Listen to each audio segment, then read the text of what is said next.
This was meant to be my night, a celebration of my hard-earned promotion, but their absence turned it into something else entirely. My mother's text about my brother's shiny new car buzzed through as I sat alone, canceling a $1,900 payment for their rent and drafting an email that would soon spread like wildfire. At the restaurant, I stared at my phone, refreshing the screen repeatedly. The waiter stopped by twice, offering gentle smiles that carried a hint of pity as I mumbled, I was still waiting for my family. This dinner was supposed to mark my first real taste of success. I'd planned it weeks in advance, confirming the date worked for everyone. My mom even promised to bake that nostalgic 3-tier cake I loved as a kid. "We're so proud of you, honey," she'd said. "This will be a night to remember." An hour passed. The waiter refilled my water and asked if I was ready to order. I said I'd wait a bit more. I could sense eyes on me. A lone guy in a suit at a table set for 6. Then my phone vibrated. I nearly spilled my sparkling water grabbing it. A group chat message. "Sorry, something came up. We'll reschedule." No apology, no explanation. I stared at the screen until the words blurred. My body went still, like when I was a kid, too stunned to speak. I didn't cry. I didn't say a word. I just set my phone down, clasped my hands, and tried to swallow the lump in my throat. When the waiter returned, I couldn't meet his gaze. "Just the bill, please," I whispered. The check came. $1,450. I handed over my card without a glance. Driving home, I kept the radio off. The silence helped me think. At home, I didn't go inside right away. I lingered by my car, gazing at the city's glow. Curiosity got the better of me, and I checked social media. There they were, Mom, Dad, my sister, my brother, grinning beside his sleek new car. The caption, "So proud of our incredible son and his new wheels." My jaw clenched. It wasn't the car, it was the lie. They said they couldn't make it, but they just didn't care. Inside, I sank onto the couch. I wasn't angry or sad anymore. I was done. Without overthinking, I opened my banking app and canceled the $1,900 rent payment from my parents' place. Then I froze the credit cards I'd co-signed for my sister. I grabbed an envelope, scribbled a brief note, and sealed it. I drove across town to their house and left it at their door. Read this together. Back home, I switched off my phone and let the silence sink in. The next morning, I had 78 missed calls. For 3 days, nothing followed. I thought maybe they'd realized their mistake. Maybe they regretted it. But that was just wishful thinking. On the 4th day, at 7 a.m., the bank called. "Mr. Carter, there's suspicious activity on your shared accounts. Someone tried to reset the password and link a new number." It was my sister. The moment I froze her cards, she'd tried to seize control. I changed every password, added 2-factor authentication, and locked them out completely. I thought that was the end. I was mistaken. Mom struck first, posting publicly on Facebook. The words hit like a slap. "Families should stick together. It breaks my heart when someone picks money over love." Over 50 likes. Comments from aunts, uncles, cousins. "Stay strong, dear. He'll come around." All families have issues. Issues? Because I stopped funding them? I stayed silent. My teeth gritted. Then Dad messaged me directly. "Act like an adult. Stop hiding. This is your family. Fix this before it's too late." My sister sent 3 texts in a row. "Are you for real? This isn't funny. Unfreeze the cards. Mom's crying. Dad's furious. You're being selfish and everyone knows it." I didn't respond. I sat in the dark, hands trembling. But they weren't done. Half an hour later, my boss called, his voice cautious. "Hey, a woman claiming to be your mom called the office, said she's worried you're making bad decisions. You okay?" My chest tightened. They weren't just guilting me anymore. They were trying to sabotage my career. I gave my boss a brief, honest explanation. His tone shifted instantly. "Got it. I suspected as much. Your job's secure. I'll block her number." After the call, I sat there breathing hard. My own family was painting me as unhinged. This wasn't just manipulation. It was dangerous. I opened my laptop and accessed the old family cloud drive they never bothered to secure. Everything was there. Screenshots of a group chat I wasn't in, filled with mockery, laughing emojis, them calling me their cash machine. My sister wrote, "If he doesn't cave, we'll say he took Mom's money. People will believe us." Dad texted relatives, "He's just throwing a tantrum again. He'll come crawling back." Mom to my sister, "Keep saying he's not stable. Make people pity us." My own family plotting to ruin me. I saved every screenshot, every voice note, every cruel jab. Then I acted. I created a new email, attached all the evidence, and sent it to every relative who liked Mom's post. Subject, "The truth about your perfect family." My phone exploded with notifications, texts, calls, apologies. My aunt. I'm so sorry. I had no idea. My cousin, I defended them. I feel awful. Even Dad's best friend. This is terrible. They lied to us all. For a moment, I thought it was over.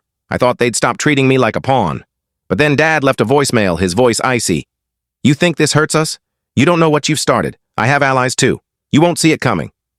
I played it again, letting his words sink in. They wanted a war? I was ready. I logged into my bank, closed every joint account, changed every password, and set up security alerts. I froze my credit, reported the co-signed cards as compromised, and removed my name from their lease, the home I'd been paying for. Then I posted online. I've supported my family financially and emotionally for years. They repaid me with lies and attempts to destroy me. For anyone siding with them, I have proof. I'm done being silent. I'm done being used. The response was instant. Comments flooded in. Shock, support. Some still backed my family until I shared their own messages, their own lies. Mom called, sobbing. My sister texted, calling me heartless. Dad's threats grew louder, but they sounded desperate now. I didn't respond. I watched their world unravel. I thought it would end there. I thought they'd back off. But the texts kept coming, begging, yelling, begging again. Mom sent endless messages, Dad kept threatening, my sister tried guilt. Then one morning, say system. Here's a continuation of the rewritten story, keeping the length, structure, and essence intact while using different wording to avoid copyright issues. A new message appeared. Please, let's talk. Just us. I need to see you. My instinct was to ignore it, block her like the rest. But something stopped me. Maybe I needed to hear her excuses one last time. I replied. Her response was instant. Meet me at the park by the big oak tree. Fine, if she wanted to talk, we'd talk. But this time, I wasn't going as her son. I was going for the truth. The park hadn't changed. Same worn path, same gnarled oak tree I'd climbed as a kid. I parked a bit down the road and sat in my car, staring at the tree as the engine ticked. Mom was on the bench beneath it, hands clasped, shoulders slumped, like she was auditioning for a grieving mother role. For a moment, I considered driving away, leaving her in her stage sorrow, but I couldn't. I needed answers. I walked over, leaves crunching underfoot. I half expected her to smile, maybe mention that time I fell off the tree and she bandaged my knee. But the woman who looked up wasn't the mom I knew. Thank you for coming, she murmured, voice trembling with rehearsed tears. I stayed standing, arms crossed. You wanted me here. Say it. Her tears flowed quickly, too perfect. Honey, I know you're angry. Things spiraled, but this is breaking our family. Your dad's devastated. Your sister's— Stop! My voice cut like a blade. Her eyes froze. No more guilt trips. Answer one question. Why? Why did you treat me like a bank? Why let them lie? Say I'm unstable, call my work, claim I stole from you. Her face twisted, sadness morphing into fear. I didn't— I held up my phone and played Dad's voicemail, his voice cold. You don't know what you've started. I have allies. You won't see it coming. Her face paled. Want more? I asked. Like you and Emily planning to accuse me of theft? Her eyes widened. No, it's not like that. Your dad was upset. He didn't mean it. Emily's just confused. Confused? I leaned closer. She knows exactly what she's doing. She wants my money, my reputation, my life. And you helped. Her voice broke. I didn't mean for it to go this far. But it did, I said, louder.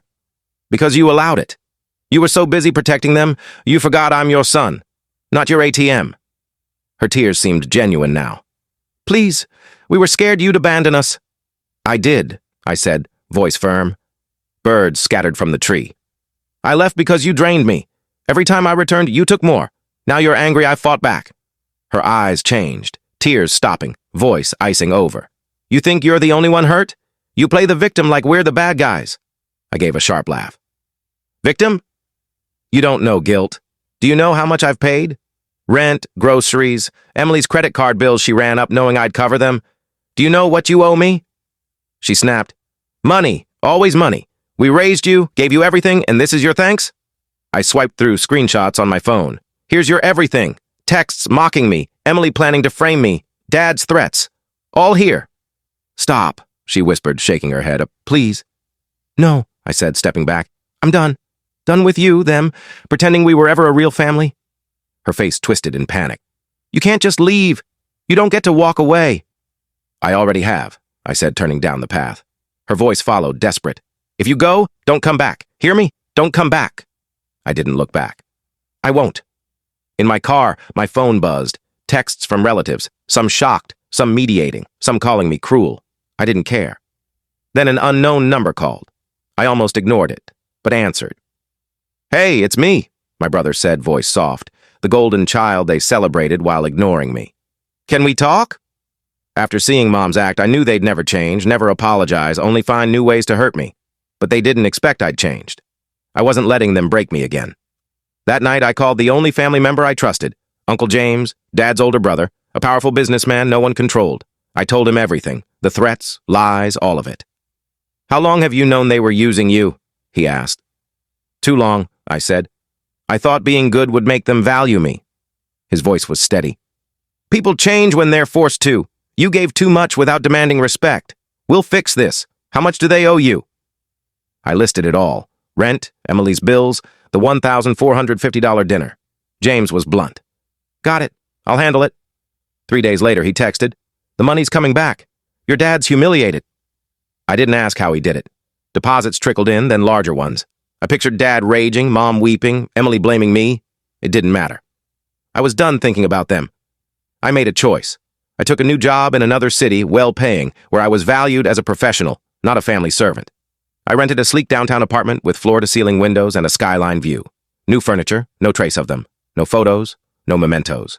This was my life now, my terms. But their shadow lingered. Unknown numbers called. I blocked them. Letters arrived at my old address. Mom begging, Dad accusing, Emily excusing. I didn't read them. Then James called. "Your dad tried to track you down, offered me money for your address." "You didn't tell him?" I asked, knowing the answer. "Told him to let it go," James said. "But they're persistent." He was right. Dad called my new company posing as a worried relative, but I'd warned HR they blocked him. Mom made a new social media account to message me. I blocked her. Emily sent James a note. "Tell him I've changed." "I'm sorry. Give him my number." James forwarded it. I replied, "Ignore." He understood. Weeks became months. I settled into my new life. Stress-free mornings, quiet evenings in my bright apartment, weekends exploring the city. I made friends who knew me, not my past. It felt enough. Some nights, though, I'd sit by the window, city lights flickering, feeling a strange void.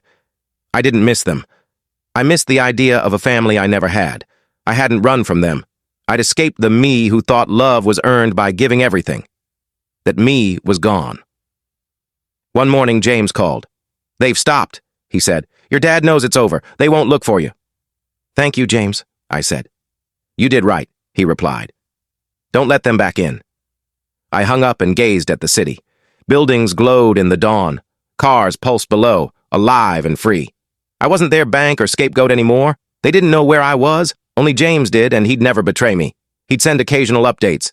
"Your dad mentioned you." I shut it down. "Emily asked about you." I said I didn't know. I'd reply, "Thank you."